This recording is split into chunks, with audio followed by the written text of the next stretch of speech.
like, where to begin. I mean, I think that like the recent developments might actually sort of prevent us from being able to do a full overlook of the past few years here in Austin and what people have been doing in relationship to the police department. But just like nuts and bolts kind of thing for folks, Austin, just like a lot of cities in this country, has seen a pretty tremendous organizing effort by people who want to see significant changes to policing. And that has been met with fierce resistance from the police department. And let's start with this first news bit here, y'all, because this just shows like the kind of the lack of like care and respect that the local police department in Austin has for democracy here, and that's about this petition effort. So there were petitions going around town, basically telling people, "Hey, do you want to reform the police? Do you want to see changes in policing?" And people at HEB or whatever are thinking, "Okay, yeah, I do," and I signed this thing. But these efforts were actually funded by the local police department, correct? That's right. We knew from the jump that they were involved, and then we got, I think, frankly, surprised just by the level of it. So initially, right, this was a copycat of a petition that we had done earlier in the year, which would limit what kinds of contracts city council would be allowed to pass with regards to police, mandating certain baseline levels of transparency, oversight, getting rid of things like the D file that locks away misconduct information about officers, making it so that the police oversight office can do independent investigations, etc. So we fast forward to about November, and this starts circulating, and we're a little bit confused because we already got our signatures. And so the thing that's actually being circulated has the same name as our petition, and on first glance would appear to be the same thing. But when you look through it, it's basically the Austin Police Association's negotiating position in the contract negotiations that are happening right then and just finished today, about an hour ago. So we, right away, we're like, well, this looks a little suspicious, but we can't even get any of the canvassers to tell us who they actually work for at first. That takes a lot of work. And then all we find out is which subcontractor, still not who's paying for it. And it's not until weeks later that we find out that there's a group called VOPA, Voters for Oversight and Police Accountability, that has a website that no one's ever seen before. But when you look at the privacy disclosure, says that it's hosted by the Austin Police Association PAC, which they then change as soon as we let local reporters know. So we know that like they're involved somehow, right? Our theory is they must have tricked some stupid billionaire into funding this effort. Fast forward to about January 15th, and we find out, no. Of the $288,000 that VOPA spent on fooling Austinites, 287 came from the Austin Police Association. Then there's a small contribution from the Corpus Christi Police Association, Nice, and then and $125 from two random schmucks who donated on the website. And I mean, the funding is one thing, but the representation on the street is a whole other, right? Yeah, and so as Seneca mentioned, like they were, telling people to, hey, are you a registered voter in Austin? Do you want to sign this petition for police reform? And of course, people were just saying yes. They didn't really think too much about it. They also had heard because, in the summer of 2022, us with, in Austin DSA, we gathered, over 6,000 signatures for the, equity action, the Real Police Oversight Act. And so people, had this on their minds and they just signed. And so, that's when we knew we had to start calling them out on their lies. And so we launched basically a counter canvassing campaign. We started organizing DSA members and DSA adjacent members. We set up a network and we were, figuring out where they were. We had people who were acting sort of as spotters. We had people who were more actively, confronting canvassers, which is something that, I decided to do. And, that's when we started to hear that they were claiming that they were with Equity Action. And so we knew that we needed to, record them and call them out on their lies. So that's what we did. Yeah, and we actually have a little bit of these recordings here. I'll just play a couple seconds of it for folks. Who do you work with? We work with Equity Actions. We're just collecting signatures to get on the ballot. We're with Equity Actions, a nonprofit organization. Is I'm trying to remember the name. Oh, like Equity Matters or something like that? Yeah. Same group, or is this another? They are sponsoring us, yeah. Okay. Yeah, and look into Equity Action. We're the one doing the petition, Austin police oversight, okay? Okay. All right, thank you, miss. So Sam, for people who might not be familiar, I mean, like, what's going on in those clips right there? Yeah. So actually, one of those was Seneca, and we had a couple of other comrades who got recordings of that. So that was basically, just going up to where these canvassers were and just, kind of playing a little ignorant, letting them, do the approach that they would do to anybody else. And so, we knew that we couldn't just let that slide, and we had to get it on record, because we knew that they obviously were not with Equity Action, because we know who Equity Action is. And so that was just clearly, undermining trust, funded by the police. And, it is concerning about the future as to what people are going to trust when, somebody says, hey, do you want to sign this petition? And it's going to be a challenge even for us in some ways moving forward with our campaign. Yeah, I mean, in the sense of the legality of this, I mean, it certainly morally and ethically crosses the line. Is there a lot of hope that this might be something that could, invalidate some of the canvassing that they were doing? So the rules for that are relatively squishy, unfortunately. So there is a way to rescind, but you have to do it before the signatures are validated, which makes it relatively difficult to remedy. So one of the things they did was to turn in their signatures early, once they found out that there was this counter canvassing effort. So we, with very little effort, right? We didn't do any paid ads. We'd only had this effort up for about a week and a half to get people to tell us if they wanted to have their signature removed. And like I said, did basically no outreach on this, and got 1,500 people who wanted their signature removed, right? Now, if that had gone on another week, it's very likely that we would have gotten major political institutions to text their membership, Travis County Democratic Party, Central Labor Council, things like this. And given the hit rate that we had, I think we could have very easily gotten 5,000 to 6,000 people to remove their signatures. But only the people who got their stuff in were able to achieve the remedy, right? So even though more people asked to have their signatures removed from this than any petition in Austin history, they still were able to get on the ballot because of just the sheer volume of how many that they gathered.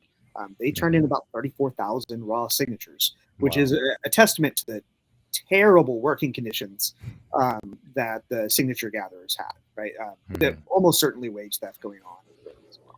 Yeah, and actually, if I could just jump in on that, real quick, that was like one of the reasons why we were able to get so many people to try to get their signatures rescinded, was because of the counter canvassing that we were doing, constantly calling them out on their lies. And as Seneca mentioned, there was wage theft. We actually were even able to get one of them hired by a local union co-op that runs campaigns that DSA has some crossover with. But we had heard that some of them didn't even sign 1099s. We heard that some of them were getting told that they were going to be getting paid $5 or $6 per signature. They obviously had a lot of money, but we don't know if they were actually if people were actually getting paid. And actually, a lot of their canvassers were sort of traveling around the country. Nobody on their side was from Austin. And at one point, so at first they said they were with Equity Action. We called them out on that. They stopped saying that they were with Equity Action, and they started telling people that they were with Voters for Oversight and Police Accountability. And then by the end of it, when we were claiming that, rightly so, that they were funded by the Austin Police Association, they had to actually just accept that and try to run with it and say, yes, we are, but actually that's a good thing, which is obviously just absurd if you are, you know, trying to have police oversight. You can't if you are the police. And they, you know, I want to just, you know, wrap up on that note with that, you know, they were acting with, you know, without any thought of consequence. Even when, you know, I was on the ground counter canvassing, some of them got extremely aggressive. One of them threatened to stab me. I believed that he might have if I didn't back off. And another one, you know, threw some punches and kicks and spat in my face. You know, it was in front of a store. People called the cops, but obviously the cops would, you know, they're not going to come and do anything. Mm-hmm. So, you know, it was just absolutely insane. Yeah, I mean, like, again, I know for some folks listening, like, this sounds like, oh, it's a local store, but like, this is how police departments are conducting themselves all across the country, and they love that gray area too, where the law is a little squishy, where the rules are a little up for interpretation. And this is, again, like, it's a question of police oversight, but this is also just fundamentally, in my opinion, a question of democracy.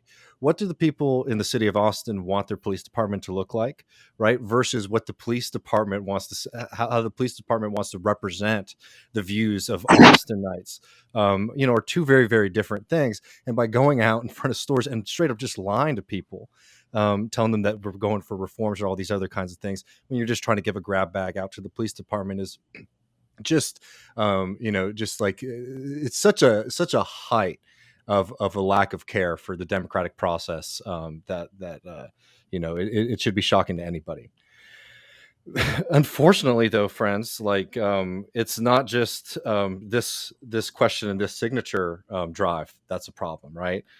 Could you all sort of give people an update on what's potentially happening with this new contract, and give people a sense of who Cronk is and what his role is in this process? Sam, do we have the giraffe graphic? Oh no! If you have it, I can add it in. I will send it to you later. Okay. Okay. So Spencer Cronk, who is a 6'6", $400,000 a year technocratic giraffe, deeply in bed with you know, the Austin Police Association. To put in context, James Woods, who was the first treasurer for VOBA, Cronk had a joint baby shower with this guy. You know, and you know, the James Wood, of course, was also running a boutique law firm that, you know, defends cops in like you know, various traffic court claims and things like this when they get in accidents. So like layers to it, but you know, has been kind of a thorn in even the most modest of reformers here in Austin for a while. So you may recall at the beginning of 2020, before Mike Ramos was killed, before George Floyd was killed, there was a concerted effort to get the chief of police fired, and Cronk wouldn't do it. And yeah, that kind of laid the groundwork for a lot of other things, right? Because the chief of police, under our current oversight system, really has complete control over whether or not officers get disciplined, no matter how blatant it is. You know, the person who shot Sam in the face didn't get so much as a slap in the wrist. As far as we know, they may have got a forehead kiss. Yeah. So, and there are a lot of things there, but you know, Cronk has very specifically shielded the police association from consequences, and acted essentially as a paid city lobbyist on their behalf. He goes around on the police contract and tells people that the sky is going to fall. You're going to have, you know, 1,000 people resign if the contract doesn't look a certain way. So he's an active impediment to just the expansion of civil rights in Austin. So for people who don't understand, like, could you explain what his position is in the government? Yeah.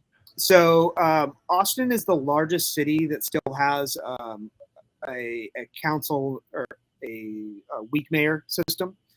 So the city manager does what the mayor would do in a lot of other cities, but it's a hired position rather than an elected position. And the politics of that are complicated. But It means that, when it comes to hiring or firing of city personnel, that's the guy, right? Mm-hmm. And so city council can do resolutions basically telling him he should do stuff, but then he can also just like not do it. And so right now there's this question of this police contract, and could you talk about that? And like, if people have been listening to the show know, I've been talking about what happened here last week with the ice storm, and he's in a lot of hot water for that, and it looks like he probably is going to get pushed out of his position. Oh, he got this afternoon. This afternoon he's done. So as we're recording on Thursday, he's done. But it looks like there's an attempt for a kind of last act here with this police contract. Correct. So on Thursday, we had the vote for the short-term contract, right? The idea to direct him to do a 1-year or shorter contract so that the May elections could matter. Mm-hmm. That morning, half an hour before the city council session started, he held a press conference with the chief of police and the head of the Austin Police Association saying they'd come to an agreement. First thing, it wasn't true. They didn't actually have a contract written. So they just came and said that they did. They negotiated the contract today, but yesterday they didn't have one. Specifically so that he would put the council in the position of having to reject a contract and to try and drive wedges in labor, which was ineffective. And then, so now he's negotiated the contract today after he knows he's already been fired, right? The firing doesn't take effect until Tuesday. And he has the power, which he will now use as the city manager, to put agenda items onto any upcoming city meeting, which means he can put that 4-year contract onto the agenda where they're debating if they should even have a 4-year contract or not. Mm-hmm. And just for some context on, even further on who Cronk is, this is some new info that I found, and by the time this is aired, this article that I wrote should be up on Austin DSA's publication, Red Fault. You can go to redfault.com and check it out. But, Seneca mentioned Cronk's connections with James Wood, the APA PAC treasurer, but actually he also has even stronger connections than that to cop defenders. And he put in place a city labor relations officer named Sarah Griffin, who used to work for, or possibly still works for, according to her LinkedIn account, a law firm called Denton, Navarro, Rocha, Bernal, and Zeck. And their website, believe it or not, is called rampagelaw.com. The city also brought on a very strange-looking gentleman named Denton Lowell as a supposedly outside consultant who also works for that law firm. They've collected $2 million roughly so far in compensation from the city for being the supposed negotiators on the city side against the cops. But the problem is this law firm, first of all, one of their lawyers was a former 7-year cop who actually killed 3 Black people in the 80s and is now a lawyer that defends cops. And Denton Lowell himself, has some cases of where he's actively defending police. And I mean, I just want to touch on one because it's just absolutely horrific. This case, Barron v. Cuellar, in which defendants allegedly made an illegal entry into the plaintiff's home, firing dozens of shots into him while taking breaks to reload, killing him. And again, there's many, many other stories like this, but this is the law firm that Spencer Cronk decided to hire to find for, people to be the city's supposed negotiators against the police. And so, the conflicts of interest here are just like off the charts. It truly is something else. And again, I don't know.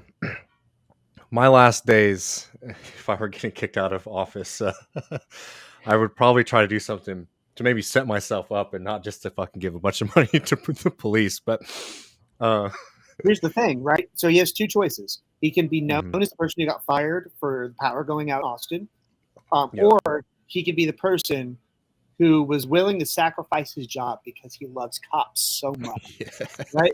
And one of those things gets you a job. One of those things gets you a $500,000 a year job. And, and keep in mind, he gets a year's severance, and the city manager makes almost 4 times what a city council member does. So he's going to be all right. Set. Him and his Instagram model spouse. Well, I think it's important when we're talking about these things, to also talk about what we're fighting for. And again, there'll be links and information below for people to show up on Wednesday, because this is a really kind of make or break a moment in this fight. But maybe we can start with the bad first. Sam, you mentioned a little bit before, but you've had some run-ins with the police department on a personal level, and if you might want to start with that and maybe zoom out a little bit, the issues with the Austin Police Department are rampant, and a lot of them are similar to a lot of other cities. But if you give people a sense of what's going on here, and your personal experience with the police department in Austin as well. Yeah, definitely. I mean, Seneca touched on it earlier, but in May 2020, I was protesting with Black Lives Matter, and I got shot just below my eye with a beanbag round. Still dealing with a whole host of issues, nerve pain, nerve damage. Still have a lot of issues with my eye and my vision. I have permanently distorted double vision, PTSD. I mean, the whole 9 yards. So of course, I have a civil suit that's ongoing against the city, as well as, Travis County District Attorney Jose Garza, who's also a DSA member, has indicted, I think, something around 21 cops, including the officer who shot me. But, one of the things that we found out, and, this is all public, but the gun that was used, the shotgun that was used to shoot me, as well as the shotguns that were used to shoot everybody in Austin in May, or in the summer of 2020, I should say, with the exception of Rad Ayala, who was a really high-profile case. The police department did not take those guns out of evidence. They said that they did, and they didn't. And so those guns were just, being circulated around.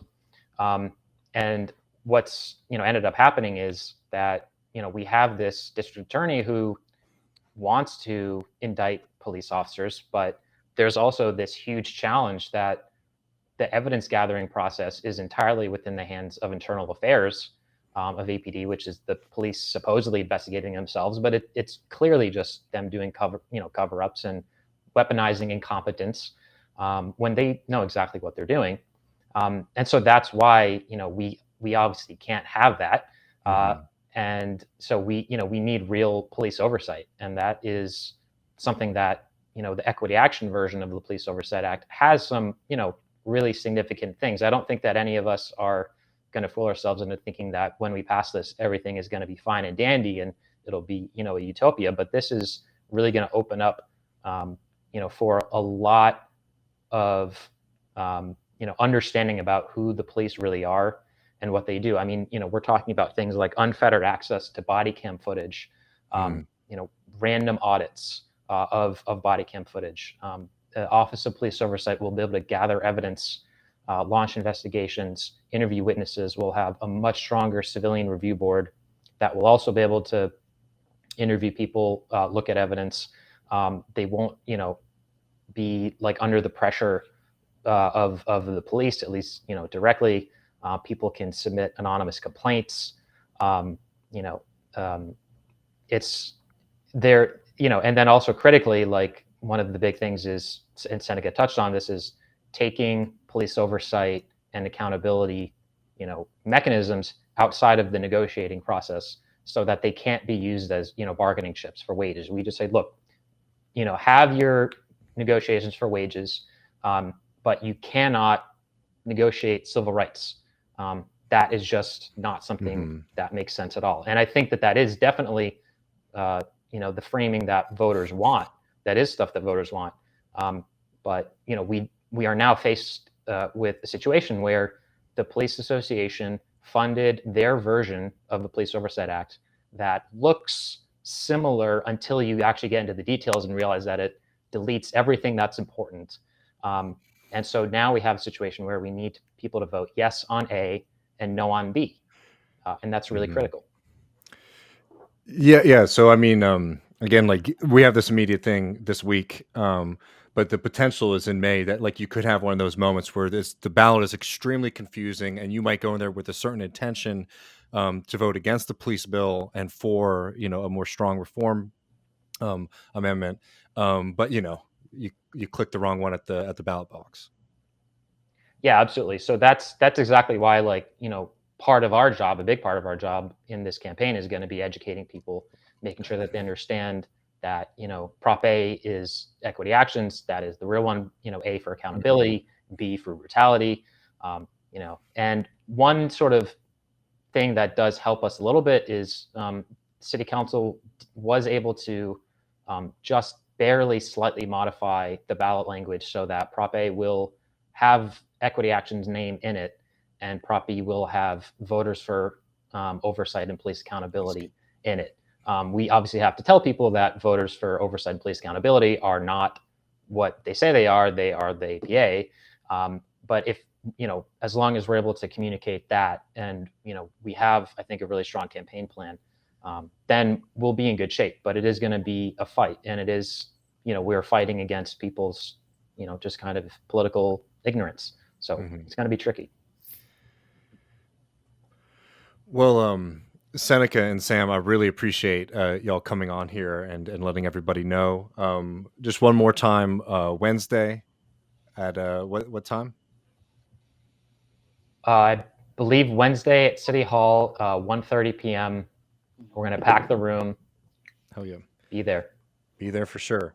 Well, everyone, thank you all so much, and keep your eye on this. And if you're outside, if you're outside of Austin, the Austin area, like this is the kind of shit that police departments are doing across the country. So tune in and be aware of what's happening around you. And if I could just add real quick, if people want to help out, if anyway, they can donate to Austin DSA. That is really helpful. AustinDSA.org. We have a donation link. Even $5-10 makes a big difference. So. That would be, greatly appreciated. And thanks so much for having us. Oh, of course. Yeah, we'll put all that in the show notes. And again, thank you so much, Seneca and Sam.